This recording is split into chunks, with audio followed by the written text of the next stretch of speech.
বিশাল পরিসরের ওয়ার্ল্ড ট্যুরে ৪ বছর পর পূর্ণাঙ্গ পারফরমেন্স নিয়ে মঞ্চে ফিরছেন বিটিএস। আগামী ২১শে মার্চ গুয়াংহো ওয়ামুন স্কয়ারে অনুষ্ঠিত হবে প্রথম ফ্রি কামব্যাক কনসার্ট।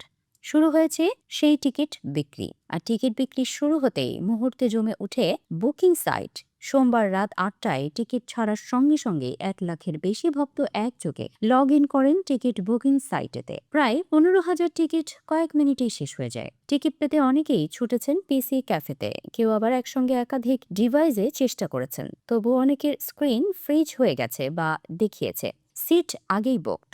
এদিকে ভুয়া টিকিট বিক্রির পোস্ট ঘিরে সতর্কতা জারি করেছে পুলিশ। অতিরিক্ত দামে বিক্রির বিরুদ্ধে নতুন আইন অনুযায়ী ৫০ গুণ পর্যন্ত জরিমানার বিধান রয়েছে। এই কনসার্ট ঘিরে সিউলে নামতে পারে প্রায় ২,৬০,০০০ ভক্ত। পরিস্থিতি সামাল দিতে গুয়াংহামুন এলাকাকে ভার্চুয়াল স্টেডিয়াম হিসেবে ঘোষণা করেছে পুলিশ। ২৯টি নির্ধারিত প্রবেশ পথ দিয়ে নিয়ন্ত্রণ করা হবে জনস্রোত। আশপাশের মেট্রো স্টেশন ও সড়কে বড় ধরনের ভিড়ের আশঙ্কা করা হচ্ছে।